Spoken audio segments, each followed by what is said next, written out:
cemaatın arasından Hüseynimin əzadarlarını seçəcəm. Buyurur ki, onları özümdən cənnətə aparacam. Bura qədər mənim üçün təəccüblü bir söz yoxdur. Ondan sonra bir söz buyurur ki, bəlkə də bəzisi üçün təəccüblüdür. Buyurur, Hüseynimin əzadarların əlindən tutub cənnətə aparacam. Allah mənə cənnətin harasında yer versə, onları öz yanımda yerləşdirəcəm. Görün, əzadarın nə böyük qiyməti var. Əzadarın nə böyük dəyəri var Allah yanında. Allah Peyğəmbərindən nə verəcəksə, əzadarlar ona şərik olacaqlar. Mübarək olsun sizlərə bu Allah'ın verdiği bu nimet, Allah bu nimeti elimizden almasın.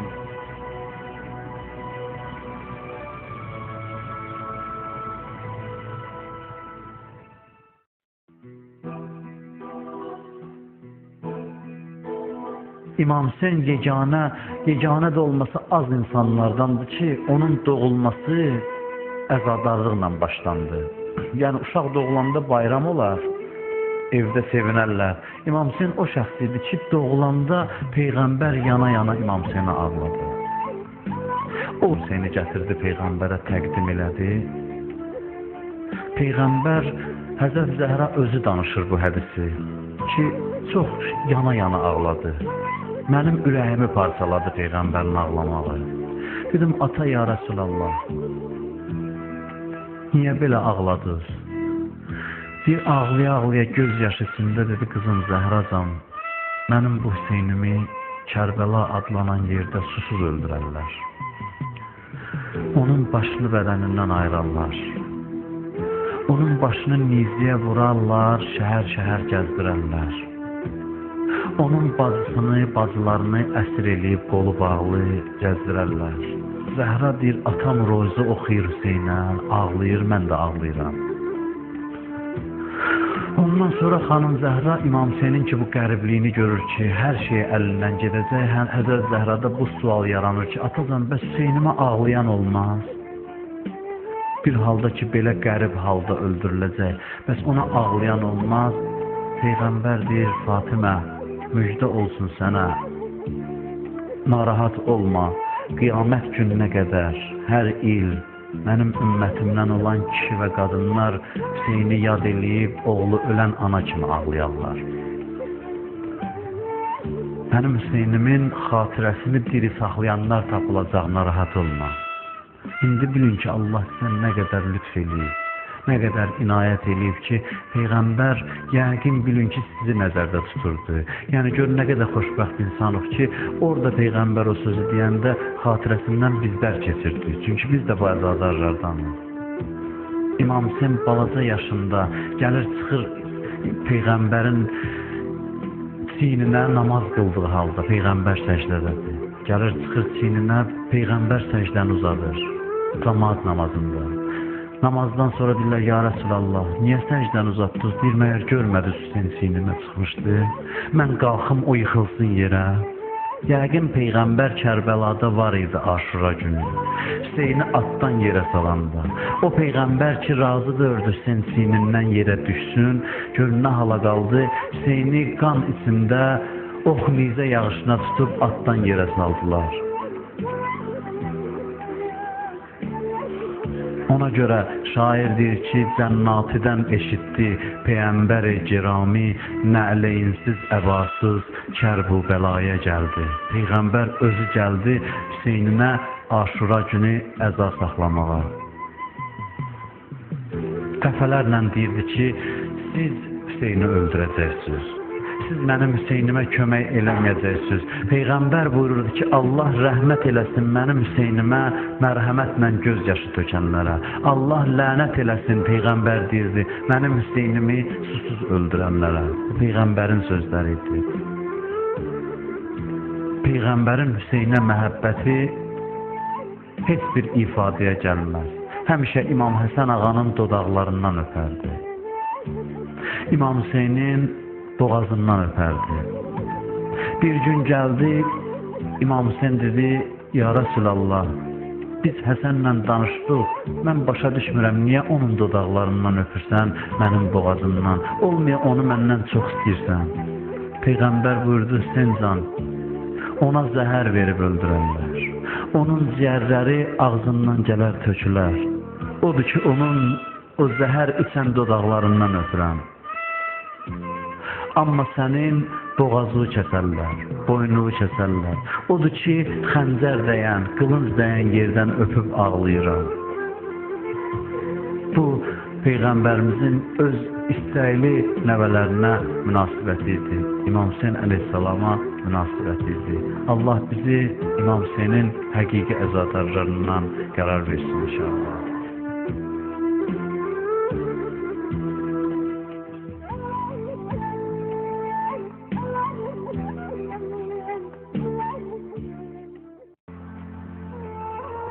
İmam Hüseyn əleyhissalam Məhərrəmdə gəlir, hamımızın əlimizdən tutur, bir addım bizi aparır. Qiyamətdə Allah bizdən soruşacaq, aparacaq biz İmam Hüseynin huzuruna. Deyəcək, bunun vasitəsilə mən sizə mənəvi təmizlənmə bəxş elədim. Bəs niyə bu yolu davam eləmədiniz? Siz nə istəyirdiniz? Sizin təmizlənmək üçün hər ay bir dənə qurban gətirməliydim qurbancaha.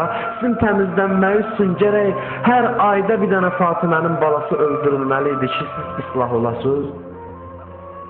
Bu bir ayı, bu 10 günü ki, sən Hüseyn vasitəsilə təmizlənirsən, onu davam elə ilin o birisi vaxtlarında. Ən azı hər gün üzü qibləyə otur, dinən Əssəlamu aleykə ya Əbu Abdullah. Bunu davam elə gələn ilə qədər. Bu mənəvi halı özündə yarad, öz daxilində yarad. İmam Hüseyn əleyhissalamın möcüzəsi bundadır ki, gəlir bizim əlimizdən tutur, bir anın içində elə bir dərəcəyə çatdırır ki, biz mən dairəsindən çıxırıq. Biz axırı yoruluruq. Nə qədər olar səhərdən axşamacan mənim ailəm, mənim cibim, mənim maşınım, mənim evim, şəxsi qayğılar. Bir anın içində biz bura gəlirik, unuduruq bunun hamısını. Yəni, İslam nəyə deyir? İslam elə bunu deyir ki, özünü unut. İnsan özünü unutsa, məndən xaric olsa, həm fərdi baxımdan Allaha qovuşar, həm ictimai baxımdan cəmiyyətdə işlər düzələr. Bizim bir millət olaraq bugünkü gündə ən əsas problemimiz bundadır ki, bizim hər birimiz daha çox özümüzü düşünürük. İmam Hüseyn əzası bunu bizə unutturur. İnsanın qəlbi səfalı olur bu ayda. İnsanın ürəyi təmizlənir bu ayda. Elə fikirləşməyin ki, mən ağlamağı təbliğ edirəm. Yəni bu baxımdan ki, bəzi insanlar var, deyir, nə istəyirsən elə, Hüseynə ağla, günahın bağışlanar, sonra get nə istəyirsən elə. Bu yanlış təfəkkürdür. Bu göz yaşı birinci addımdır. Əgər bu göz yaşından sonra təmizlənmə davam eləməsə, mən neçə adamlar görmüşəm ki, bir zaman oturub İmam Hüseynə elə ağlayıb, göz yaşı töküb, indi elə bir vəziyyətdədir ki, danışdırmışam, görmüşəm ki, İmam Hüseyn əleyhissalamı düşmən bilir özünə. Bugünkü gündə şəxsən onun şahidi olmuşam. Məhərrəm bunun üçündür ki, insana ilk təkanı versin. Hər 10 gün İmam Hüseyn əleyhissalam Allah gör nə qədər bizi çox istəyir ki, nə qədər bizə məhəbbəti var ki, bizim təkamülümüz üçün ən əziz bəndəsini gətirdi, Kərbəlada doğradı. Ən əziz bəndəsi qurban getdi, onun ən əziz insanları şəhid oldu, onun qızlarının o qədər başına müsibət gəldi ki, onların hamısını qəbul elədi. O vasitə ilə bir illik yolu bu 10 gündə bizə bir anlısında aparır. Amma dalını özümüz gərək aparar. Dalını özümüz gedək. Bu gözəl bir qəmdir, əziyyətsiz qəm. Qəm çək təmizdən, əziyyəti İmam Hüseynin olsun, ləzzəti sənin. Belə çıxırda nəticə mi? Sənə kimi şey eləməyiblər. Səni ki vurmurlar. Sən qəm çəkirsən, qüssə çəkirsən, təmizlənirsən, islah olursan, ləzzət alırsan bu göz yaşından, əzadarlıqdan, əziyyət İmam Hüseyn əleyhissalam. O deyir, mən buna razıyam. Sizin islah olmağınız üçün kəş mənim uşaqlarımı döysünlər, mən buna razıyam. Siz əmin-amanlıqda yaşayın. Siz rahat olun. Amma mənim şəhid olmağımdan siz islah olun. Siz bu göz yaşları vasitə olsun ki, siz kamilləşəsiniz. Əməl baxımından mənə yaxınlaşasınız. İmam Hüseynin əzəməti bilirsiniz, nədir? Bax, bundadır İmam Hüseynin əzəməti. İmam Hüseyin razı oldu ki bütün nizələr, oxlar hamısı mənim sinəmə batsın. Amma məndən sonra qiyamətə qədər mənim hadisəm vasitəsilə, mənə göz yaşı axıtmağı vasitəsilə insanlar islah olsun, təmizlənsin. Görün nə qədər mehriban insandır. Görün nə qədər əzəmətli insandır bu. Çünki onun cəddi peyğəmbər idi. Dişini sındıranları dua edirdi. O qədər vurmuşdular peyğəmbəri Taifdə ki, deyir, bilmədi əynindəki köynək qırmızıdır yoxsa ağ qanın rəngindən. O qədər peyğəmbəri vurmuşdular. Xanım Xədicə ilə əleyhissalam Mədinəni deyir, gəzirdi, Məkkəni dolanırdıq ki, peyğəmbəri tapaq. Getdi bir daşın üstündə tapdıq. Əli ilə qanını saxlayır ki, qorxuram mənim qanım torpağa tökülər, Allah qəzəblənər bu ümmətə. Görün nə qədər rəhmətdir. Deyir, ilahi, mənə daş vuranlara əzab vermə. İmam Hüseyin əleyhissalam barədə yazırlar ki, Aşuranın gecəsində gördü ki, od qalıyıb, nəsə yandırır. Dedi, ağa, neynirsən, nə işdən məşğulsan? Görün, nə cavab verdi. Dedi ki, küfəllər ki, mənə məktub yazmışdı, 18 min, məni dəvət eləmişdi. Həmin o küfəllər ki, indi o düşmən qoşununda hazırlaşırlar, İmam Hüseyini şəhid eləsinlər. Deyir, onların hamısının adı bu məktublarda var, yandırıram ki, İbn Ziyadın əlinə düşməsin, onlara əziyyət verər. Həmin o satqınlar ki, onu dəvət edib, axırda silahı ona qarşı çevirmişdilər, həmin o satqınların adının İbn Ziyadın əlinə düşməməsinin narahatlığını çəkir bu gecə. Sabahda bunlar bunu öldürəcək. Bəlkə də insan buna inanmaz oxumasa. Bunları belə tanıyasaq. Bunlar insanlıq üçün fəda olurlar. İnsanlıq üçün. Həm o zamanın insanlarının, həm də bugün sənin dərdində olurlar. Eybi yox, qoy mənim Rüqəyyəm döyülsün. Qoy mənim Əli Əsqərim oxlansın. Qoy mənim ən yaxın adamlarım şəhid olsun. Məndən sonrakılara əziyyət mənim. Amma otursunlar, qüssələnsinlər, qüssə vasitəsilə paçlansınlar, təmizlənsinlər.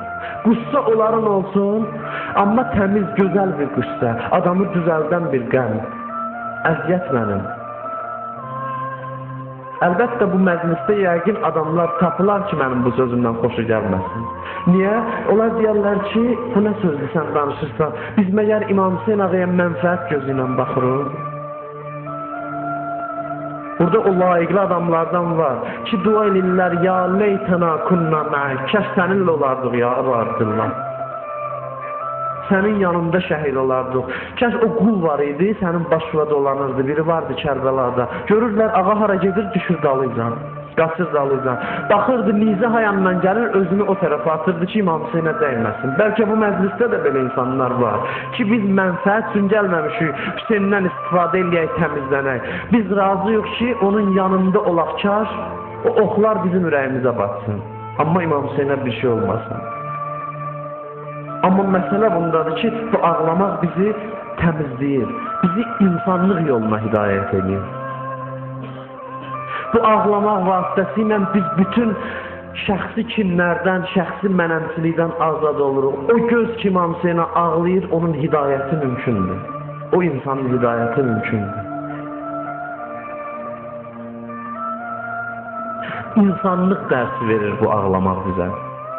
Biz ki eşidirik İmam Hüseyin ağa Qasimi meydana yola saldı, arxasıyla ağladı. İnsan var onun ürəyində şövq yaranır ki, kəş bir gün İmam Zaman ağa da məni döyüşə yola salsın, arxamca ağlasın. Təmizlənmə düşünmür. Deyir, kəş mənə də qismət olsun, Qasim kimi meydana gedim, ağa gəlsin mənim başımın üstünə göz yaşı töksün. Çünki bunlar belə olublar. Təkcə qohumları deyərsən, Qasim qardaşı oğludur, ona görə yox. Həbibi ibn Məzahirin başının üstünə gəldi, dedi, xoş sənin halına. Ondan sonra dedi, ilahi, sən görürsən, ha, ona görə bu müsibət asandı mənə. Yoxsa dözə bilməzdim Həbibi ibn Məzahirin şəhid olmasını. Onlar öz əshabına belə mehribandır. Və bu məclisdə iştirak edən möminlər belə bir arzu ilə yaşayır ki, kəş biz də bir gün Əhl-i Beytin yolunda doğranaq, öldürülək İmam Zaman dövründə. Ağa bizim başımızın üstünə gəlsin. Malik şəhid olanda əleyhissalam çıxdı minbərə, dedi belim sındı mənim bugün. Dedi bütün ağlayanlar Malikə ağlasın. Mərsiyə oxuyanlar Malikə mərsiyə oxusun.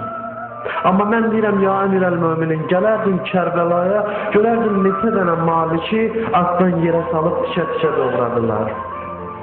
Bu müsibət insanı islah eləyir. Bu müsibət elə bir təsir qoyur ki, necə ki qədimdə deyirlər, iksir var, dəmirə vurursan qızıla çevirir.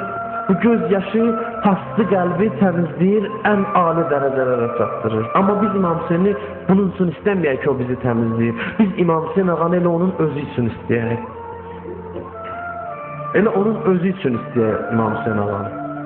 Mən eşitmişəm adamlar var, deyir Aşura gecəsidir. Bu hadisəni o qədər yaxın bildim özümə. Aşura gecəsidir indiki zamanın adamlarından.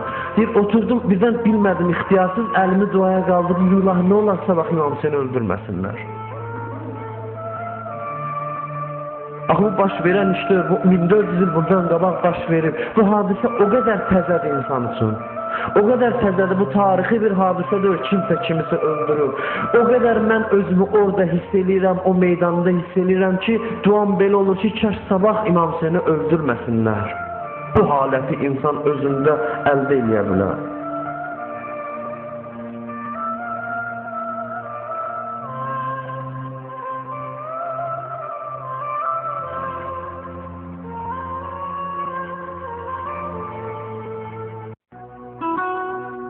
Həzrət Zeynəb Allahın möcüzəsidir.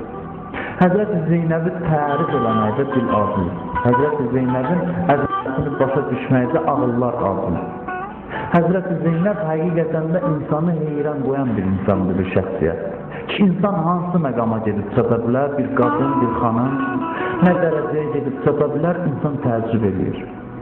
Nə dərəcədə sıratın müstəqimdə sabit qədəm bir insandır. Adam iftixar edir həqiqətdə. İftixar edir ki, nə gözəl insanların dalınca düşürük biz. Nə yaxşı Allahları bizə tanıtdırıb, heç olmasa biz bilmişik bunlar.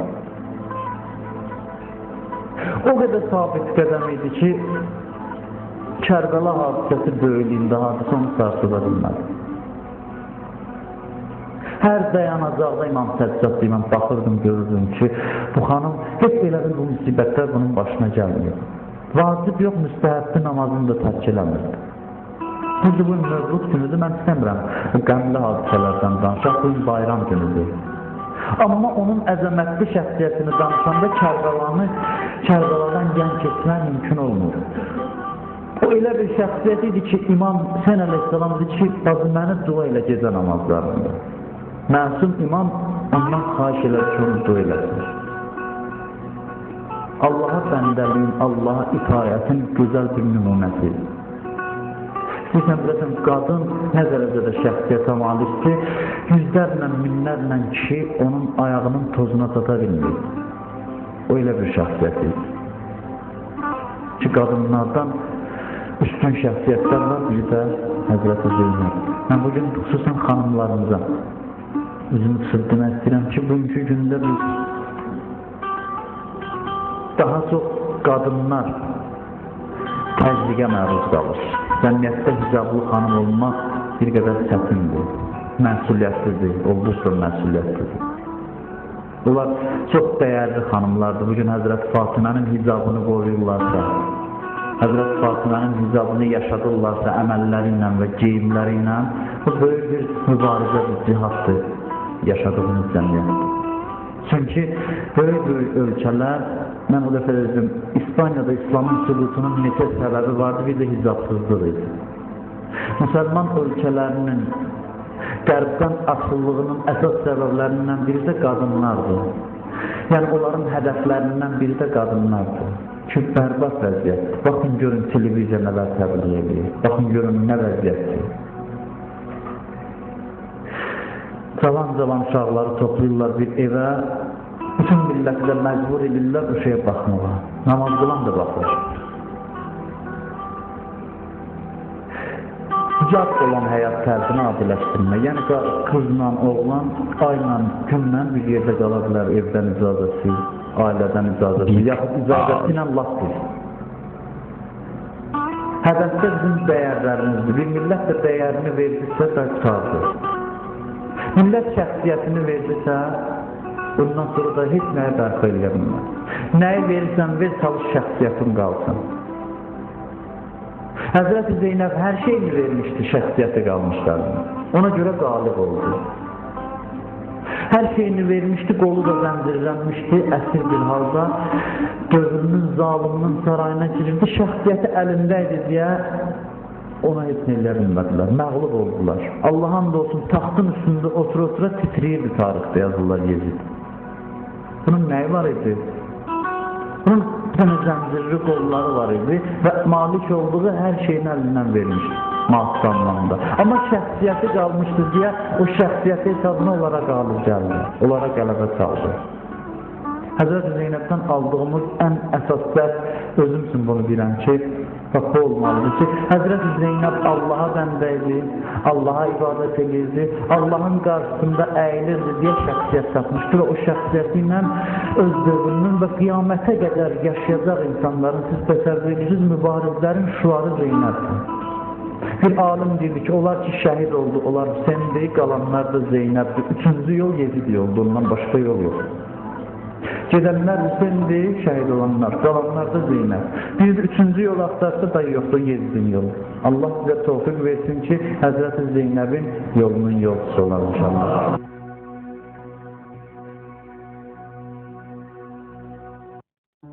Valideyni və təşəkkür elə, qeydsiz şərtsiz. Onun xidmətində ol. Baxma nə əqidədədir, nə dindədir, Allahın dostudur, Allahın düşmənidir. Valideyn hörmətə layiqdir. Valideynə şükrü necə elə, onlarla xoş rəftar elə. Ömrün boyu bir dəfə çalış ki, səndən zərrə qədər narahat olmasın valideyn. Çox çətin hökmlərindəndir Quranın bu, çox çətin. Amma hamının gücü çatan bir şeydir. Allah heç vaxt gücü çatmayan bir şey bizə buyurmaz. Valideynə təşəkkür budur ki, valideyn səndən zərrə qədər narahat olmasın. Çox həssas məsələdir. Ananın ahı, atanın ahı çox ağır məsələdir. İnsanın ibadətlərini put edir, aradan aparır. Cənnətin ətrini hiss eləməz Peyğəmbər buyurur. O adam ki, valideyni ondan narazıdır, haqqı valideyndir. Valideyni narazıdır ki, dalaşasan valideyninlə. İmam Sadiq buyurur valideyninlə necə davran. Buyurur, sənə ağır söz desələr, ən ağır söz. Sən onlara ən şirin söz de. Valideyninlə belə davranasan gərək. Ən şirin söz tap onun qarşılığındadır. O ən ağır, nahaq söz desə. Demə, atam haqdır, səhvdir. Ata məsələsində haqla haq məsələsi yoxdur. Ana məsələsində də elə. Neyiniyim, o düz demir. Düz dedi, düz demədi. Allah buyurur, ən şirin tərzdə ona cavab ver. Birdən qalxdı, səni vurdu. Özdən nahaq vurdu. Onda necə? Quran ayəti ilə İmam Sadiq buyurur. Buyurur ki, belə denən, Qul Rabbirhamhuma. Dinən ilah onlara rəhm elə, onları bağışla, onlar mənim ata-anamdır. Quran buyurur, o səni döysün, sən uf da demə, uf desən, haqqı valideyn yazılarsan. Allah sənə haqqı valideynindən hesab edir. Ata ilə bir qabdan çörək yemə, yesən əgər, birdən onun gözü bir tikədə qalar, sən əlini uzadarsan, haqqı valideyn olarsan. Atanın haqqı, ananın haqqı bu qədərdir. Buna riayət eləmək də vacibdir. Onlar sənin zəhmətini çox çəkiblər. Sən dünyaya gələndə gecə durub ağlayırdın, ata-ana dururdu sənə xidmət edir. Xüsusən ana. Dalıca buyurur, İncahədak, əgər təkid eləsələr, birdən ata-ana dedi ki, Allahdan dön. Ata-ana Allahın düşmənidir, dedi Allahdan dön. Namaz zat qılma, məscidə getmə. Allaha ibadət eləmə. Və Allaha söyüş-söysə, Allaha nalayiq söz desə, birdən Allah eləməsin. Onda necə? Bu məsələdə buyurur, onlara itaət eləmə. Bu məsələdə itaət eləmə. Allahın vacib hökmündə, Allahın sözü hökmündür. Namaz vacibdir, valideyn desə də, deməsə də namazı qıl. Allahın vacib hökmlərinə itaət elə, burada valideynə qulaq asma. Amma onlarla yenə də yaxşı rəftar elə.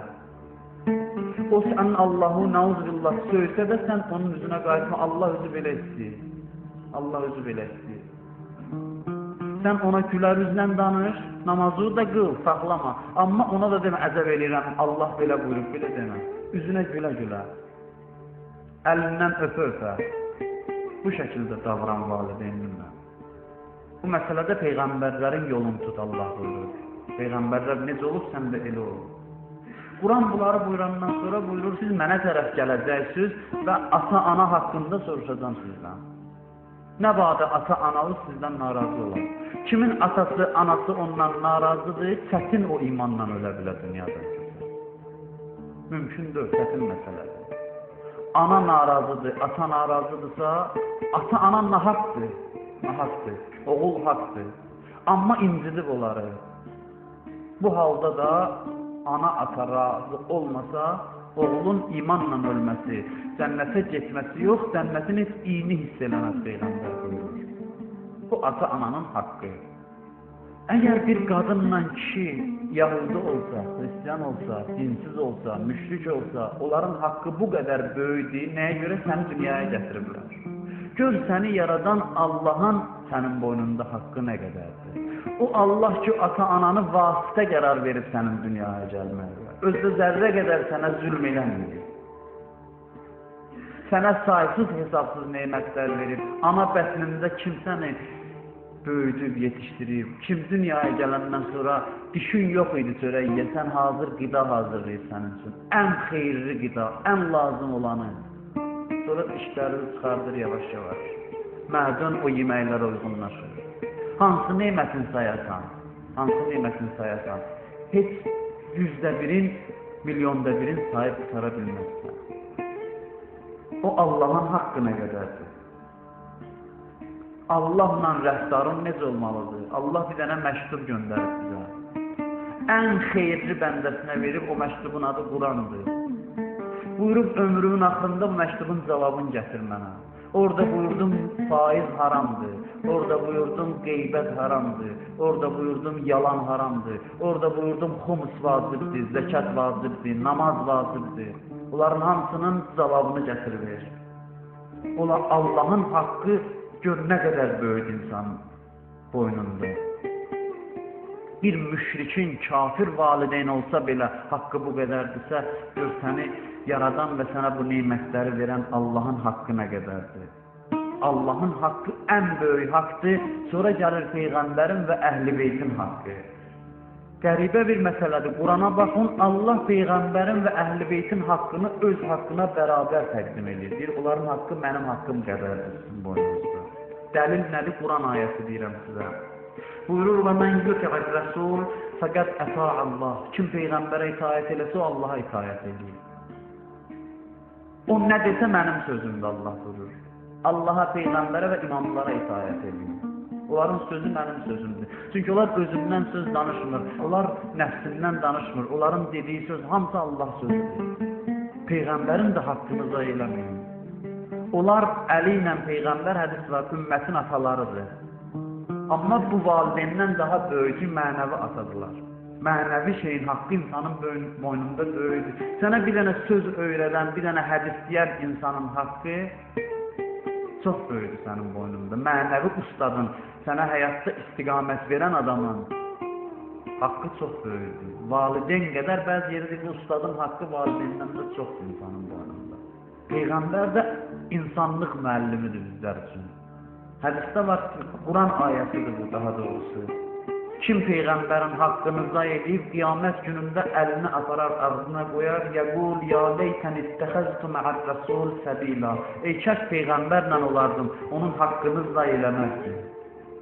Peyğəmbər izahını verir bu ayənin. Buyurur, elə ki qiyamət oldu, cəmaat qəbirdən qalxdı, mən gələrəm məhşərə, bir əlimdə Quranı tutaram, bir əlimdə Əlinin əlindən tutaram, Fatimənin, Həsən və Hüseynin. Bir tərəfimdə Əhl-i Beytim diyanar, bir tərəfdə Quran, bir əlimdə Quran. Əlimi qaldıraram Allaha, deyərəm ilahi, ümmətimdən soruş, məndən sonra bu iki dənə ilə necə davrandılar? Qiyamətin ən əsas sualı budur. Məndən sonra bu iki dənə neymətlə necə davrandılar? Ən əsas sualı budur, namazdan, orucdan qabaq bunu soruşarlar ki, Quran və Əhl-i Beytlə necə davranılır? Bu sualın müsbət cavabını verməyən insan saadətə çatmaz qiyamətdə. Bizim hamımıza bu sualı verəcəklər. Quranla necə davrandın? Kəs cavabımız müsbət ola ki, Quranın halalını halal bildiyi, haramını haram. Soruşacaqlar Əhl-i Beytlə necə davranılır? Onda deyiblər cavabı özləri verəcək, Əhl-i Beyt özü verəcək. Əhl-i Beytin haqqı çox böyükdür bizlərin boynunda.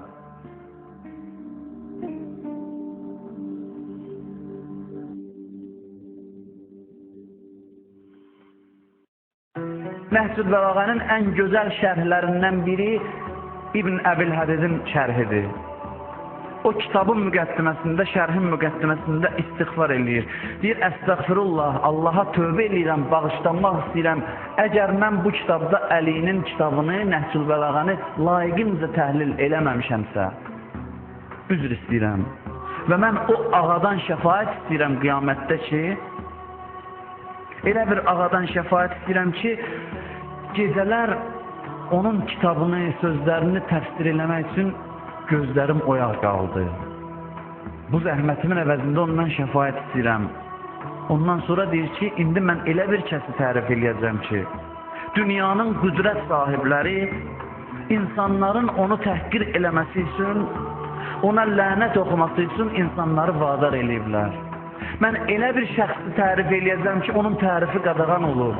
Və burada bir söz var. Söz budur ki, yəni o fəzilətlər ki, ondan bizə gəlib çatıb, o rahatdır. Deməli, bir şəxs ki, onun tərifi qadağandır, ondan fəzilət gəlib çatıbsa, artıq bu onun böyüklüyünə işarədir. Amma Əlinin adını seçmək qadağan olmasına baxmayaraq, Əlidən minlərlə, 100 minlərlə fəzilət gəlib bugünə çatır. Biz indi elə bilirik, rahat məsələdir, oturmuşuq məsciddə, Əlidən danışırıq. Bir zaman bu, heç insanların yuxusuna da gələ bilməzdi. İnsan xəlvət danışanda Əlidən qorxurdular. Çünki kim eşitsəydi biri Əlinin fəzilətindən danışır, o insan üçün çox pis nəticələnəcəkdir. Onun nəzərə alasan ki, tarix boyu adı qadağan olunan şəxs gəlib 21-ci əsrdə onun fəzilətindən danışırsan, danışdıqca qurtarmır. Bu Əlinin əzəmətinin və üstünlüyünün əlamətidir. Nə qədər başlar kəsilib onun məhəbbəti yolunda.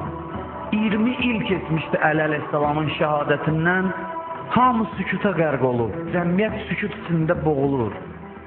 İnsanlar qorxudan danışa bilmir. İcazə vermirlər fəzilətdən danışmağa, icazə vermirlər Əlidən danışmağa. Meysəm İbn Təmmar, o Əlinin aşiqlərindən biridir. O, yavaş-yavaş xəlvətdə Həzrət Əlinin fəzilətlərindən danışır, xəbər çatır xəlifəyə, deyir, tutun gətirin onu. Tutub gətirirlər, dar ağacı düzəldirlər, deyirlər, bunu dara çəkin. Günahı nədir? Əlini tanıtdırır insanlara. Dar ağacı da o zaman boğazdan asmazdılar. Dar ağacına insanı bağlayardılar. İnsan günəşin altında günlərlə qalıb tədricən ölərdi. Beynindən qan axardı, ağzından tökülərdi. Günlərlə bu şəkildə can verərdi insan. Meysəmi vururlar dar ağacına, cəmaət tamaşaya gəlir. Əlinin aşiqi, Əlinin eşqi yolunda dar ağacına çəkilir və insanlar gəlir müşahidə eləməyə. Baxır, görür, cəmaət toplandı, dar ağacından onlara baxır, deyir ki, nə dayanmısınız, yaxına gəlin, gəlin sizə Əlinin fəzilətlərindən danışın. Gəlin sizə Əlini tərif eləyim, danışın, görün Əli kimdir. Deyir, o dar ağacından çox adam çox yerdə Əlini tərif eləyir, amma bu xüsusi həssas məqamdır. Dar ağacından Əlidən danışır, insanlar toplaşır, xəbər çatır xəlifəyə. Deyir, gedin onun ağzını cilovlayın, dilini bağlayın ki, danışanməsin. Dili bağlı halda qalır, amma vücudu yenə insanlara təsir qoyur, bir nəfərə nizə verirlər, deyirlər, ged onu öldür. Gəlir, dayanır qabağında, deyir ki, bilirəm insanların ən zahidi sənsən, amma bunu bilə-bilə səni öldürəcəm deyir və oxu sinəsinə sancır və o cür şəkildə şəhadətə çatır. O sınaqlardan çıxıb insanlar Əlinin adını yaşadıblar indi bizim danışdıqlarımızı o insanlar bizə zəhmətləri, qanları bahasına çatdırıblar. Əlinin haqqında necə tərif deyəsən ki, Quranın 300 ayəti Əlini tərif eləyir, əleyhissalamı. Peyğəmbər Həzrət Əli əleyhissalamdan o qədər söz deyib ki, o qədər tərifləyib, Əhməd ibn Həmbəl deyir ki, heç kəsin fəzilətində Əli qədər söz deyilməyib. Bunu müxalif adamlar deyir. Yəni başqa, müxalif deyəndə ki, başqa əqidədə olan insanlar. Əlinin fəzilətində bu cümləni demək istəyirəm ki, Əli